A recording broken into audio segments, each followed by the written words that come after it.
Nadie habla de lo que pasó después. Todos conocen la historia del baile. Todos saben que una joven subió al escenario, movió su cuerpo frente a un rey y que ese baile le costó la cabeza a un profeta. Pero nadie te ha contado lo que vino después. Nadie te ha dicho qué le pasó a esa joven. Nadie te ha explicado el destino oscuro de su madre, esa mujer que usó a su propia hija como herramienta de venganza. Y lo más inquietante de todo es esto. La Biblia lo mencionó, pero entre líneas, y si no sabes dónde buscar, te lo pierdas completamente. Hoy vamos a abrir ese libro, vamos a entrar en esa historia, y al final de este video vamos a orar juntos, porque cuando termines de escuchar todo esto, vas a necesitar hablar con Dios. Quédate hasta el final. Lo que viene te va a cambiar la forma en que ves el pecado, la venganza y las consecuencias. Empecemos desde el principio, pero no desde donde todos empiezan. La mayoría de la gente, cuando escucha esta historia, la recuerda así. Una chica bailó. Herodes prometió lo que fuera. La mamá pidió la cabeza de Juan el Bautista. Fin. Pero eso es solo la superficie. Eso es lo que ves cuando miras la pintura desde lejos. Hoy nos vamos a acercar tanto que vas a ver cada pincelada, cada detalle, cada decisión que llevó a ese momento terrible. Y antes de que lleguemos al baile, antes de que lleguemos a la cabeza en una bandeja, necesitamos entender quiénes eran realmente estas personas. Porque cuando entiendes quiénes eran, cuando entiendes de dónde venían, esa historia deja de ser una curiosidad bíblica y se convierte en un espejo. Un espejo que nos muestra algo sobre nosotros mismos que no siempre queremos ver. Para entender a la madre, primero hay que entender al hombre con quien se casó. Herodes Antipas era hijo de Herodes el Grande. Sí, el mismo Herodes el Grande que ordenó matar a todos los niños menores de 2 años en Belén cuando supo que había nacido el rey de los judíos. El mismo que vivía aterrorizado de perder su poder, su corona, su trono. Ese era su padre. ¿Y qué aprende un hijo cuando su padre vive así? Aprende que el poder lo es todo. Aprende que para mantener lo que tienes, a veces tienes que hacer cosas terribles. Aprende que las personas son herramientas, que las relaciones son transacciones, que la lealtad se compra y se vende. Herodes Antipas creció con esa mentalidad. Gobernaba Galilea y Perea. No era rey como su padre, sino tetrarca, una especie de gobernador regional bajo la autoridad de Roma. Pero aunque su título era menor que el de su padre, su ego no era más pequeño. Quería poder, quería lujo, quería ser temido y admirado al mismo tiempo. Y en algún momento de su vida viajó a Roma, y allí, en casa de su propio hermano, conoció a una mujer. Esa mujer cambiaría todo.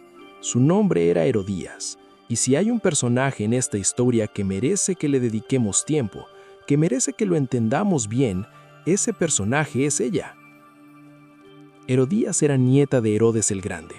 Eso significa que era de la misma familia que Herodes Antipas. Era su sobrina, técnicamente. Y estaba casada con Herodes Filipo, que era hermano de Antipas. Piénsalo un momento. Estaba casada con el hermano, vivía su vida en Roma, tenía una hija, tenía un hogar, y entonces llegó Antipas. ¿Qué vio Herodías en Antipas? Probablemente poder. Antipas gobernaba territorios, tenía más influencia que su marido, y Herodías era una mujer ambiciosa. Eso lo sabemos porque las acciones que tomó a lo largo de su vida no son las acciones de alguien que se conforma con lo que tiene, son las acciones de alguien que siempre quiere más.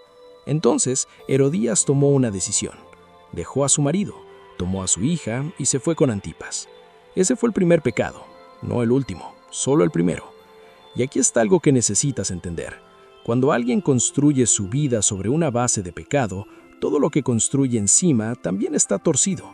No puedes edificar algo recto sobre algo torcido. Y lo que Herodías estaba construyendo con Antipas era una vida entera sobre una base podrida. Mientras Herodías y Antipas vivían su nueva vida, había un hombre en el desierto que no tenía miedo de nadie. Su nombre era Juan. Juan el Bautista. El hombre que comía langostas y miel silvestre. El hombre que vestía con pelo de camello. El hombre que vivía a las orillas del río Jordán y que bautizaba a las personas llamándolas al arrepentimiento. Juan no era un hombre de palacio, no era un hombre que buscaba la comodidad, era todo lo contrario de Herodes y Herodías. Mientras ellos vivían entre lujos, entre mentiras y entre compromisos morales, Juan vivía en la austeridad total. con una claridad de propósito que pocas personas en la historia han tenido. Y Juan dijo algo que nadie más se atrevía a decir. Dijo que el matrimonio de Herodes y Herodías era ilegal, era contrario a la ley de Dios. La ley judía prohibía que un hombre tomara a la esposa de su hermano mientras ese hermano aún vivía. Era adulterio, era deshonra, era pecado. Y Juan lo dijo en voz alta. Marcos 6:18 lo pone así directo y sin rodeos. Porque Juan decía a Herodes, no te es lícito tener la mujer de tu hermano. Imagínate eso por un momento.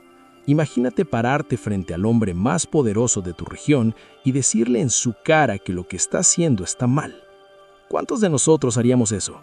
¿Cuántos de nosotros, cuando vemos algo malo, cuando vemos algo que no está bien, preferimos callarnos? Porque la persona que hace lo malo tiene poder, tiene influencia, puede hacernos daño. Juan no calculó eso. Juan no midió las consecuencias para su propia vida. Midió las consecuencias espirituales de quedarse callado y decidió que no podía estarlo. Eso es valentía real. No la valentía de las películas donde el héroe tiene superpoderes. La valentía real es cuando una persona ordinaria que sabe perfectamente lo que le puede pasar, decide decir la verdad de todas formas. Ahora bien, escucha esto con cuidado porque aquí es donde la historia se pone oscura de verdad.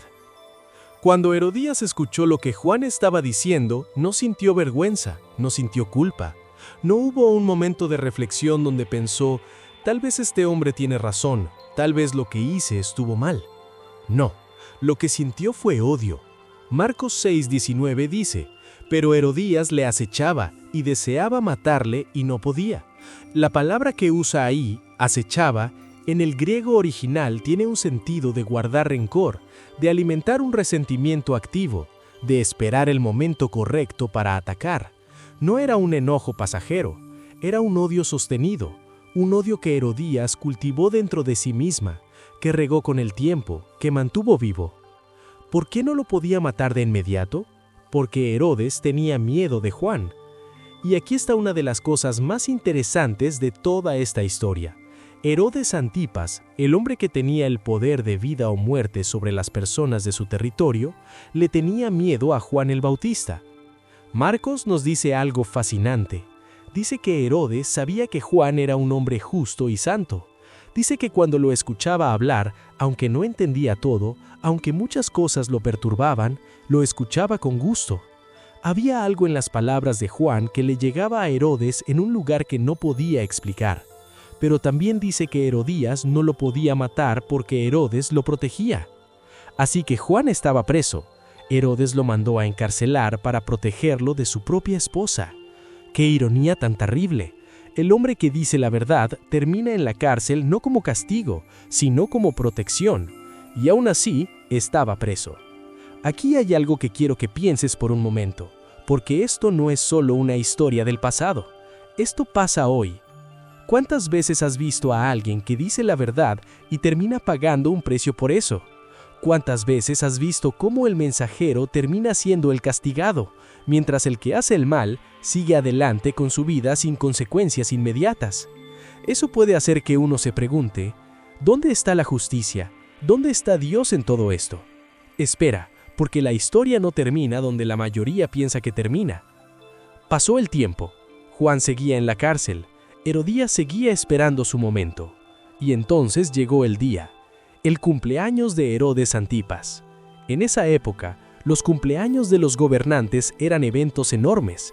No eran como hoy que te cantan Happy Birthday y cortas un pastel. Eran festejos que duraban días.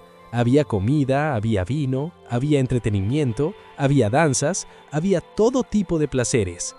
Herodes invitó a los grandes de su reino, a los capitanes del ejército, a los hombres más importantes de Galilea. Era una demostración de poder, de riqueza, de influencia. Y en medio de esa fiesta entró ella. Marcos 6:22 dice, cuando la hija de Herodías entró y danzó y agradó a Herodes y a los que estaban con él a la mesa, el rey dijo a la muchacha, pídeme lo que quieras y yo te lo daré. Ahora, necesitamos hablar de esta joven, porque ella es uno de los personajes más trágicos de toda esta historia, y pocas personas la ven así. La Biblia no menciona su nombre en los evangelios. Sabemos su nombre por otras fuentes históricas, principalmente por el historiador judío Flavio Josefo, que la llama Salomé. Salomé era hija de Herodías y de Herodes Filipo, el primer esposo del que Herodías escapó, así que era hijastra de Herodes Antipas. ¿Cuántos años tenía? Los estudiosos debaten.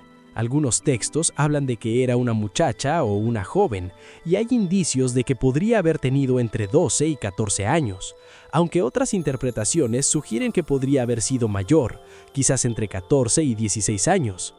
En cualquier caso, era joven. Era una niña que todavía estaba formando su identidad, que todavía dependía de su madre para entender el mundo, y su madre la usó como arma. Piénsalo. Herodías sabía que si enviaba a su hija a bailar frente a Herodes en una fiesta llena de vino y de hombres poderosos, el efecto era predecible. Un hombre ebrio de poder y de vino, frente a una chica joven que baila, va a prometer cualquier cosa. ¿Fue eso lo que calculó Herodías? ¿Llevaba meses esperando ese momento? ¿Fue espontáneo o fue planeado? La Biblia no lo dice explícitamente, pero lo que sí dice es lo que pasó inmediatamente después del baile.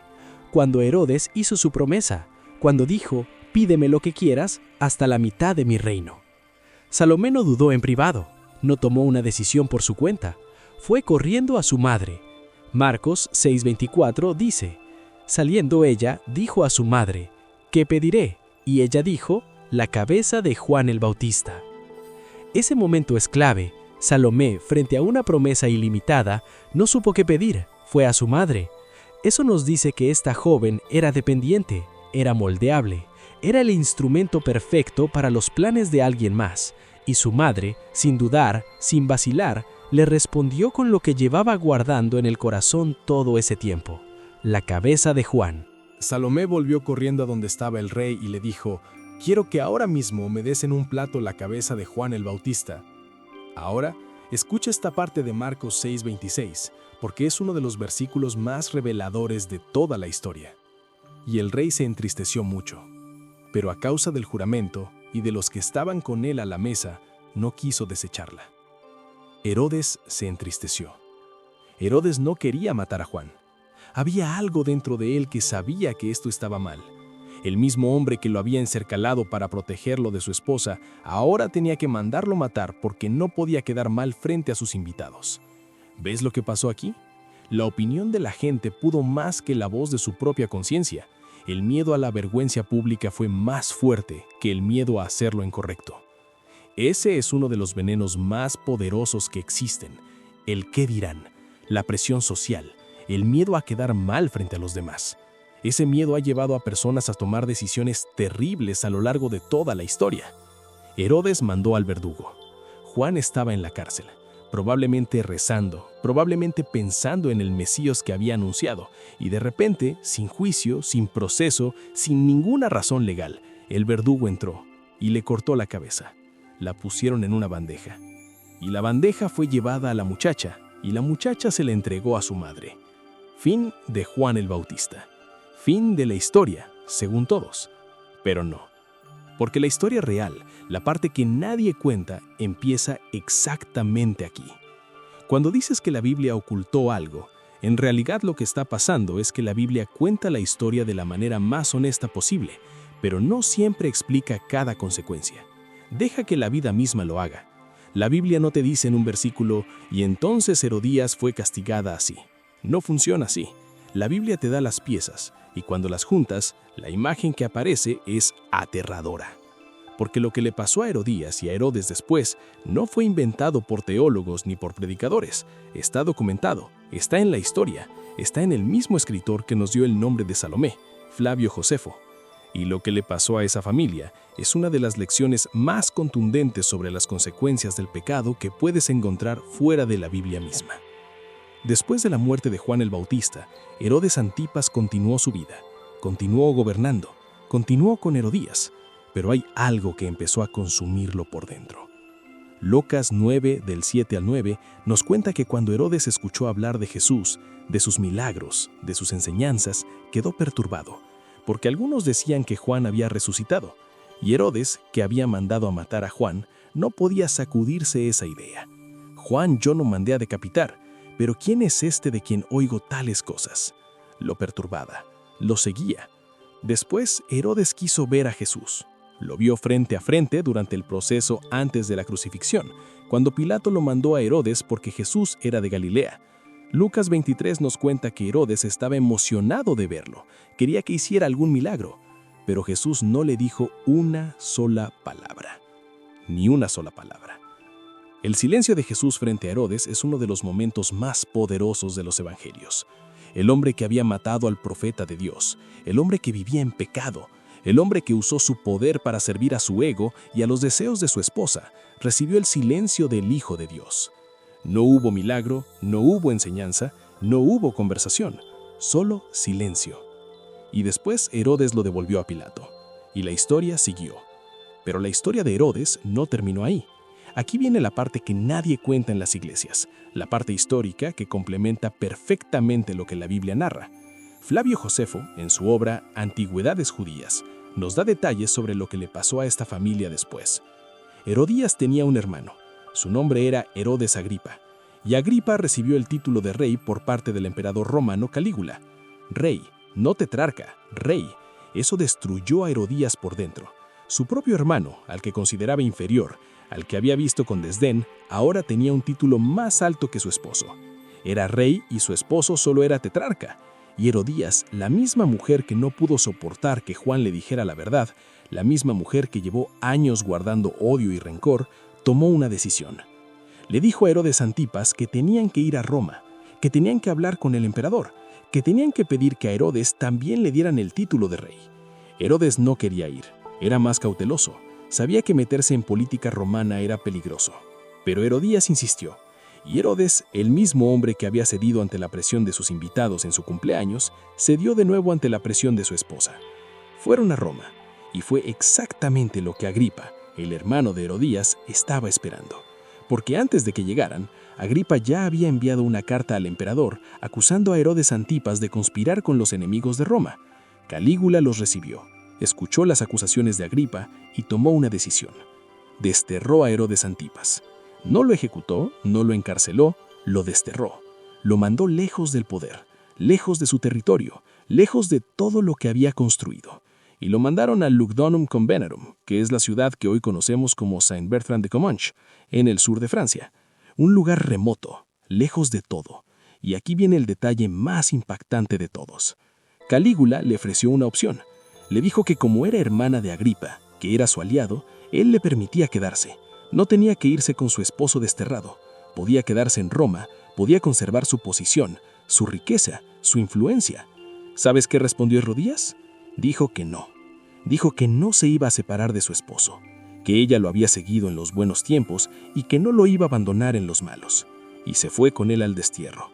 Murieron allá, lejos del poder, lejos de la gloria, lejos de todo lo que Herodías había buscado toda su vida. ¿Ves lo que pasó? La mujer que destruyó su familia por buscar poder, la mujer que usó a su propia hija para eliminar a un profeta, la mujer que vivió obsesionada por la ambición, terminó exactamente en el lugar opuesto a donde quería llegar, sin poder, sin influencia, en el exilio. La Biblia no necesitó escribirlo en un versículo específico, la vida lo escribió en la historia. ¿Y qué pasó con Salomé? Esta es la pregunta que más me intriga. La joven que bailó, la que fue usada como instrumento por su madre, ¿qué le pasó a ella? De nuevo, Flavio Josefo nos da información. Salomé se casó con su tío, Filipo el tetrarca, que era primo de su padrastro. Después, cuando Filipo murió, se casó con Aristóbulo, el rey de Calcis, y tuvo 3 hijos con él. Pero hay algo que sobresale en lo que Josefo escribe. Hay una tradición que dice que Salomé murió de una manera peculiar. Una tradición que muchos estudiosos han examinado y debatido, que dice que cayó en un río congelado o en hielo y que el hielo se rompió bajo ella y que quedó atrapada con el cuello entre el hielo mientras el cuerpo quedaba bajo el agua. El mismo cuello, la misma zona donde ella presentó la cabeza de Juan. ¿Es esto histórico con total certeza? No podemos saberlo con absoluta precisión, pero es una tradición que ha persistido por siglos y hay algo poéticamente profundo en ella que no podemos ignorar. La Biblia dice en Gálatas 6:7 algo que resuena aquí. No os engañéis, Dios no puede ser burlado, pues todo lo que el hombre sembrare, eso también segará. Lo que sembramos, cosechamos.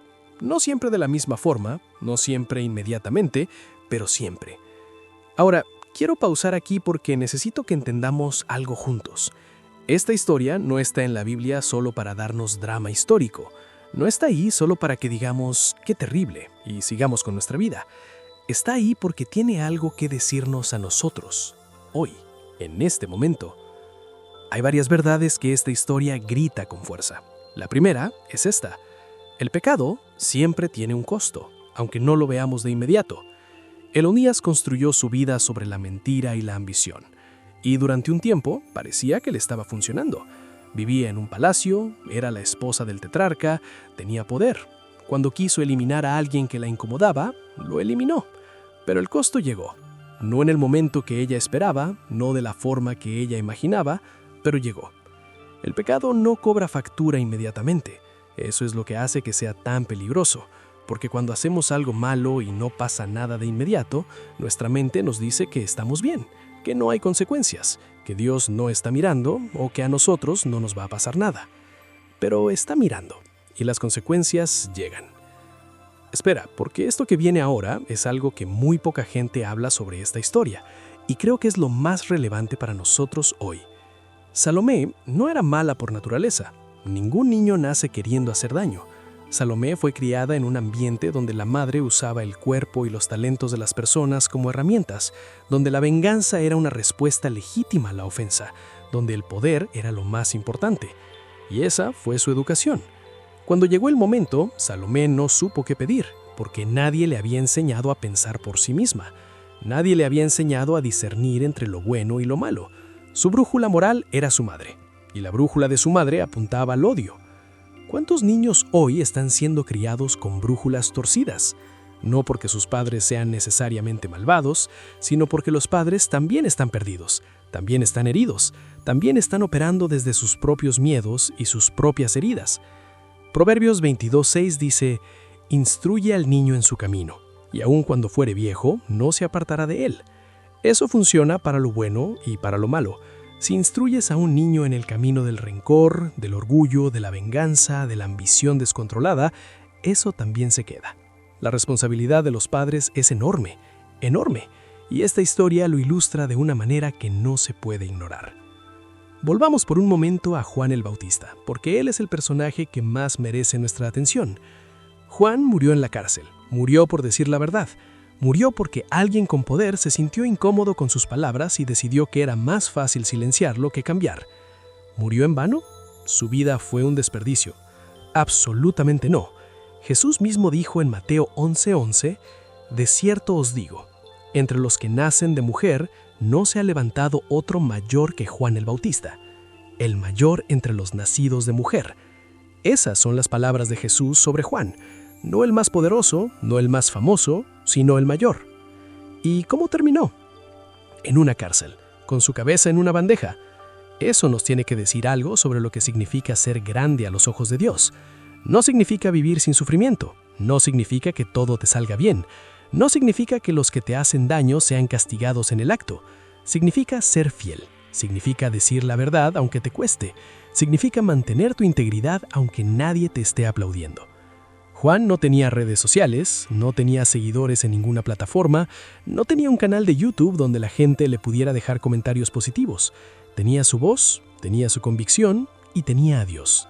Y eso fue suficiente. Uno de los momentos más trágicos de toda esta historia no es la muerte de Juan, es la incapacidad de Herodes para arrepentirse. Herodes sabía que Juan era justo, lo sabía, eso está escrito. Herodes lo escuchaba. Herodes se perturbaba con sus palabras, pero también le gustaba escucharlo. Había algo en Juan que tocaba algo en Herodes que no podía tocar por sí mismo. Y aún así, no cambió. Escuchar la verdad no es suficiente. Saber que algo está mal no es suficiente. Incluso sentirse mal por lo que has hecho no es suficiente. El arrepentimiento real requiere acción, requiere cambio. Requiere que te voltees en la dirección contraria y camines hacia otro lado. Herodes nunca lo hizo. y la vida que eligió lo llevó exactamente a donde la vida siempre lleva a quien vive sin Dios, al vacío, al exilio, al olvido. Hay una imagen en esta historia que me ha perseguido desde la primera vez que la entendí de verdad. Es la imagen de la bandeja. Una bandeja de plata, diseñada para llevar comida, para traer algo que alimenta, que sustenta, que da vida. Y en esa bandeja pusieron la cabeza de un profeta. Lo que debería haber llevado vida, llevó muerte. Lo que debería haber sido instrumento de bendición, fue instrumento de horror. ¿Cuántas cosas buenas en nuestra vida hemos convertido en bandejas que llevan lo incorrecto?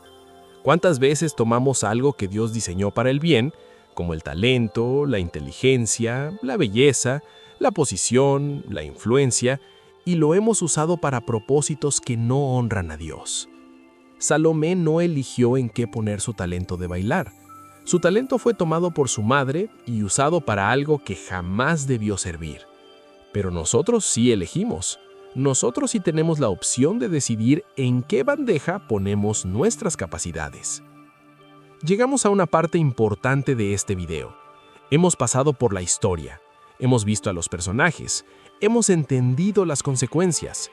Ahora la pregunta es, ¿qué hacemos con todo esto? No quiero que este video sea solo información, quiero que sea transformación. Esa es la diferencia entre escuchar la palabra de Dios y dejar que la palabra de Dios te cambie. Entonces, ¿a qué nos lleva esta historia? Primero, nos invita a examinar qué estamos construyendo y sobre qué base lo estamos construyendo. ¿Estás tomando decisiones desde la ambición y el miedo, como Herodías? ¿O estás tomando decisiones desde la paz que viene de estar alineado con lo que Dios dice?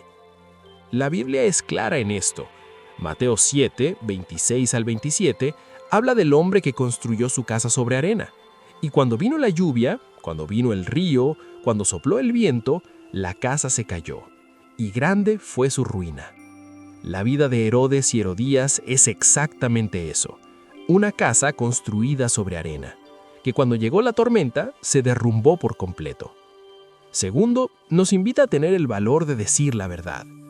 No tienes que ser Juan el Bautista para ser honesto, no tienes que predicar en el desierto para mantener tu integridad, pero sí hay momentos en tu vida donde la presión de callarte es enorme, donde es más fácil no decir nada, donde el miedo al qué dirán te paraliza. En esos momentos, recuerda a Juan. Recuerda que el hombre que Jesús llamó el mayor entre los nacidos de mujer no fue el que tuvo la vida más cómoda, fue el que fue fiel hasta el final. Tercero, nos invita a cuidar lo que sembramos. Todo lo que sembramos, cosechamos. Esa no es solo teología, es una ley que funciona en la vida real. Herodías sembró odio, rencor, manipulación y venganza, y cosechó exactamente lo opuesto a lo que quería: el exilio, la pobreza de espíritu, el olvido. ¿Qué estás sembrando hoy?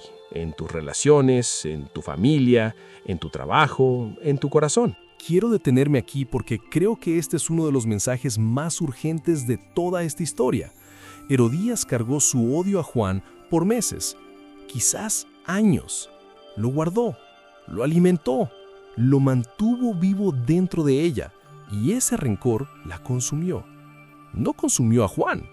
Juan estaba en la cárcel, sí, pero siguió siendo quien era, siguió siendo fiel, siguió siendo el hombre que Dios había llamado a ser. El rencor de Herodías no dañó a Juan, lo dañó a ella. Y a través de ella dañó a su esposo, dañó a su hija, dañó a todos los que estaban cerca de ella. El rencor siempre funciona así. Creemos que al guardar ese odio estamos haciendo algo en contra de la persona que nos hizo daño, pero en realidad nos lo estamos haciendo a nosotros mismos. Estamos tomando veneno y esperando que la otra persona muera. Colosenses 3:13 dice: soportándoos unos a otros y perdonándoos unos a otros si alguno tuviere queja contra otro. De la manera que Cristo os perdonó, así también hacedlo vosotros. No dice que lo que te hicieron no importa. No dice que lo que te hicieron estuvo bien. Dice que te perdones, no por la otra persona, por ti mismo. El perdón no es un regalo que le das a quien te hizo daño, es un regalo que te das a ti mismo. es soltar una carga que te está aplastando. Herodías nunca soltó esa carga y la cargó hasta el exilio. Ahora, quiero decirte algo que creo profundamente. Incluso Herodías podría haber recibido gracia. Eso puede sonar difícil de escuchar.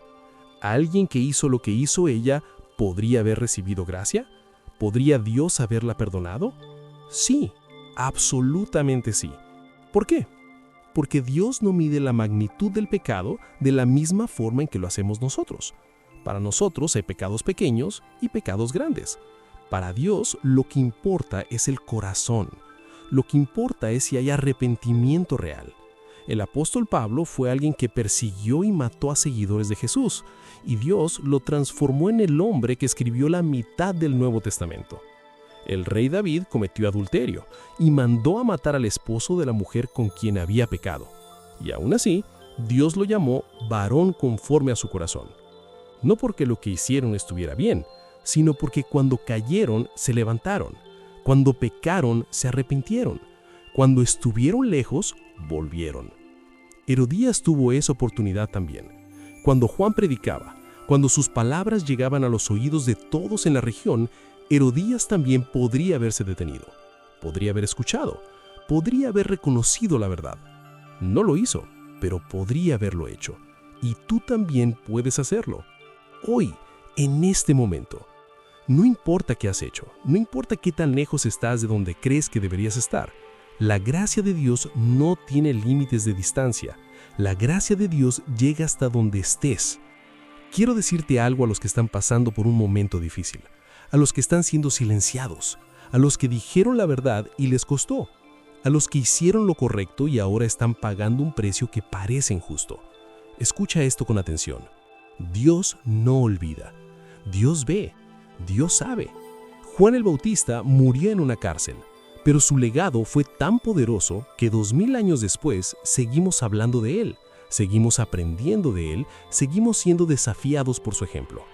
Las personas que te silenciaron, las personas que te pusieron en una posición difícil por ser honesto, por ser fiel, por hacer lo correcto, esas personas tienen su propia historia que continúa, y esa historia eventualmente revela la verdad. Isaías 54:17 dice algo que me ha sostenido en muchos momentos difíciles. Ninguna arma forjada contra ti prosperará. No dice que no van a forjar armas, las van a forjar. Dice que no van a prosperar. Hay una diferencia enorme entre que alguien te haga daño y que ese daño tenga la última palabra en tu vida. El daño puede ser real, el dolor puede ser real, la injusticia puede ser real, pero no tiene la última palabra. Dios la tiene. Quiero que volvamos a esa escena por un momento, pero desde un ángulo diferente. Estamos en el palacio. Hay música, hay vino, hay luz de antorchas, hay hombres poderosos alrededor de mesas llenas de comida. Y entra una joven y baila. ¿Qué estaba pasando realmente en ese salón? Había un hombre, Herodes, que tenía todo lo que el mundo llama éxito y que por dentro estaba vacío. Un hombre que escuchaba a un profeta hablar de Dios y se perturbaba, no porque odiara las palabras de Dios, sino porque esas palabras tocaban algo en él que él mismo no podía explicar. Un anhelo, una sed, un hambre espiritual que ningún banquete en este mundo podía saciar. Había una mujer, Herodías, que había sacrificado su integridad, su primer matrimonio, su propia hija, todo en el altar de la ambición, y que todavía no tenía lo que quería, porque lo que quería no era un título ni poder, era paz, y la paz no se compra ni se conquista, solo se recibe. Y había un joven, Salomé, que bailaba para los aplausos de otros porque nadie le había enseñado que su valor no dependía de cuánto agradara a los demás, que era digna no por su cuerpo, no por su talento, sino por ser hija de Dios. Y había un hombre en una celda, en la oscuridad, que probablemente no sabía lo que estaba pasando en el salón, que quizás estaba orando, que quizás estaba esperando, que quizás en algún momento se preguntó si su vida había valido algo. 4 personas, 4 búsquedas distintas, y solo una de ellas estaba buscando en el lugar correcto. Quiero hablarte directamente ahora. No importa cuál de estos personajes te recuerdes más a ti mismo. Quizás eres alguien que cometió un error que parece imposible de perdonar, como Herodías. Quizás eres alguien que cedió a la presión de otros cuando no debería haberlo hecho, como Herodes. Quizás eres alguien que fue usado por alguien en quien confiabas, como Salomé. O quizás eres alguien que está pagando un precio por hacer lo correcto, como Juan. En cualquiera de esos casos, la respuesta es la misma. La respuesta no es más esfuerzo. La respuesta no es trabajar más duro para ser una mejor persona. La respuesta no es encontrar la estrategia correcta para mejorar tu vida. La respuesta es Dios. Específicamente es la relación con Dios.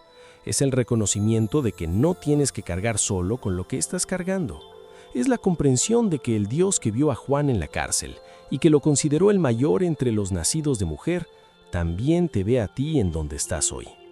Jeremías 29:11 dice: «Porque yo sé los pensamientos que tengo acerca de vosotros, dice Jehová, pensamientos de paz y no de mal, para daros el fin que esperáis».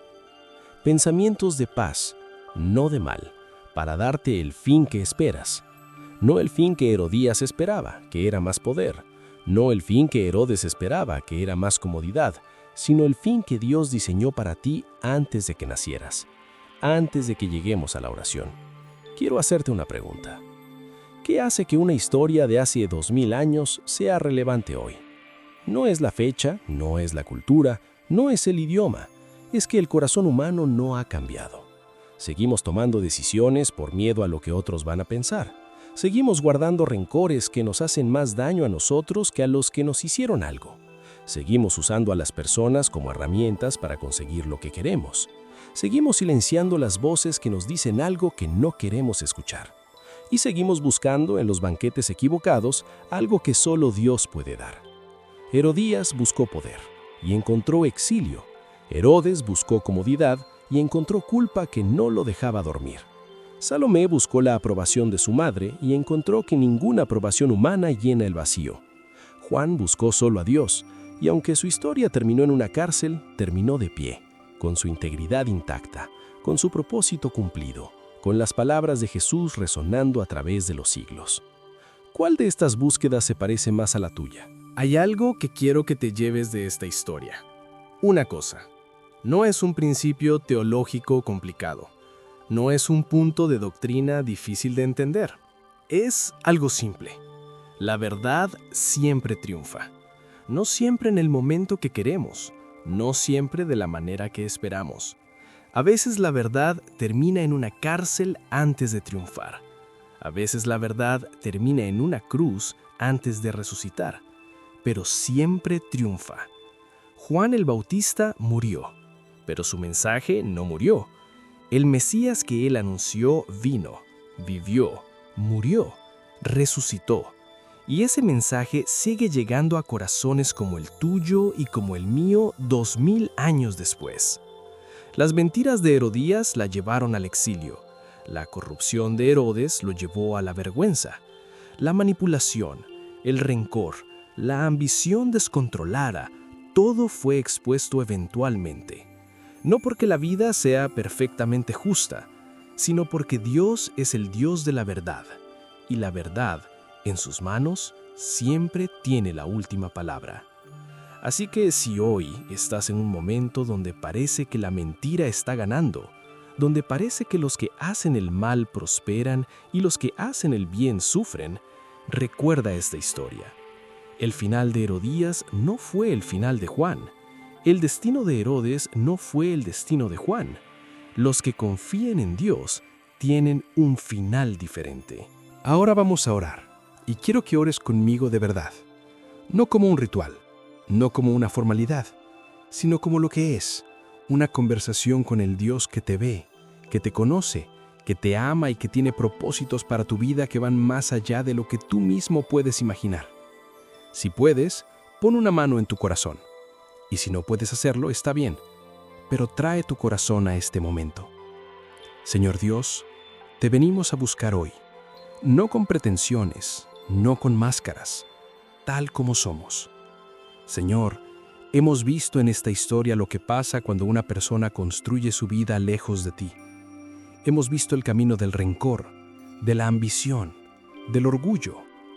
Y Señor, tenemos que reconocer honestamente que en algún momento, en algún área de nuestra vida, también nosotros hemos tomado ese camino. Hemos guardado rencor que no le pertenece. Hemos cedido ante la presión de los demás cuando sabíamos lo que era correcto. Hemos usado a personas como herramientas para nuestros propios propósitos. Hemos silenciado la voz de la conciencia porque era más cómodo no escucharla. Y Señor, hoy venimos a reconocer todo eso. No porque queramos sentirnos mal, no para flagelarnos, sino porque sabemos que el primer paso para salir de un lugar donde no queremos estar es reconocer que estamos ahí.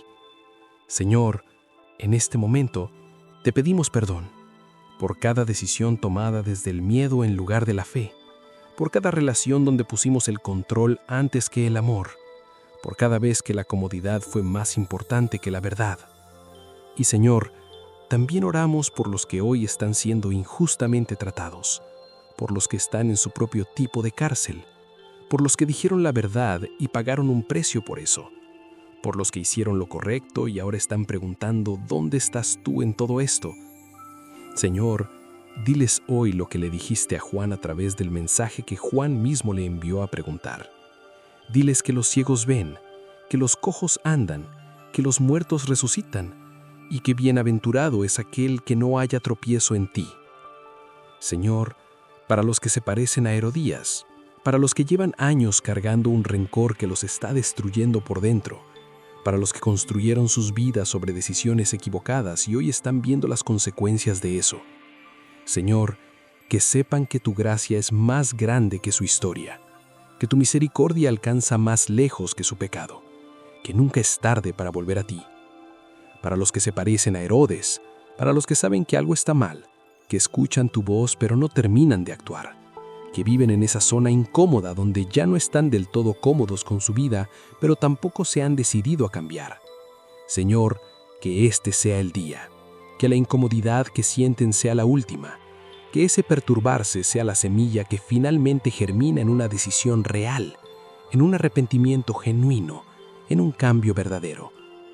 Para los que se parecen a Salomé, para los que fueron osados, para los que crecieron en ambientes donde no aprendieron a valorarse, para los que todavía buscan en las miradas de otros el valor que solo viene de ser hijos tuyos. Señor, que hoy algo en su corazón haga clic, que entiendan que su valor no está en lo que pueden hacer, no está en lo que otros piensan de ellos, no está en ningún baile ni ningún talento. Su valor está en que tú los amaste tanto que enviaste a tu Hijo a morir por ellos. Que ese amor sea real para ellos hoy. Y para todos nosotros, Señor. Para los que estamos en distintos momentos de nuestra caminata contigo. Para los que están en la cima y necesitan recordar de dónde vienen. Para los que están en el valle y necesitan recordar que no están solos. Señor, que la historia de Juan el Bautista no sea solo historia, que sea un espejo que nos muestre lo que es posible cuando alguien decide ser fiel, cuando alguien decide ser honesto, cuando alguien decide que lo que tú piensas de él importa más que lo que piense cualquier rey, cualquier Herodías, cualquier audiencia. Que seamos personas de esa clase, no perfectas, no sin tropiezos, pero fieles, pero honestas, pero dispuestas a seguirte aunque el camino sea difícil. Señor, gracias por esta historia. Gracias por no esconderla. Gracias porque en cada página de tu palabra, incluso en las páginas más oscuras, hay luz, hay verdad, hay esperanza. Gracias porque el hombre que terminó su vida en una cárcel con su cabeza en una bandeja fue llamado por tu Hijo el mayor entre los nacidos de mujer. Eso cambia todo. Eso nos dice que tú no mides el éxito como el mundo lo mide, que tú no defines la grandeza como el mundo la define, que tu economía es completamente diferente a la del mundo. Y Señor, que vivamos de acuerdo a tu economía, que invirtamos en lo que tú valoras, que busquemos lo que a ti te importa, que seamos ricos en las cosas que no se lleva el tiempo, ni los ladrones, ni el exilio. En el nombre de Jesús, que es el nombre sobre todo nombre. Amén. Si este mensaje tocó alguna fibra en tu corazón, si la historia de cómo las decisiones torcidas y el silencio pueden cambiar un linaje te hizo reflexionar, entonces tengo que mostrarte el otro lado de esta misma moneda. Porque así como vimos lo que pasa cuando la ambición y el rencor gobiernan una familia, existe otra historia en la Biblia donde todo parece igual de escandaloso, pero donde el final es radicalmente diferente. Te hablo de Judá y Tamar, una historia incómoda, cruda, que muchos prefieren saltar en sus lecturas. Es la historia del hombre que vendió a su hermano José y huyó de su pasado, y la mujer que fue rechazada, abandonada y tratada con injusticia. Pero lo que ellos no sabían es que en medio de ese escándalo, Dios estaba tejiendo el hilo dorado de la redención. Si creíste que lo de Herodías fue fuerte, espera a ver lo que pasa en Génesis 38. Te aseguro que cuando termines de verlo, entenderás por qué esta historia es clave para entender toda la Biblia. Haz clic aquí para ver el video que hice sobre Judá y Tamar, el escándalo que cambió la historia de la pobreza. No te lo pierdas.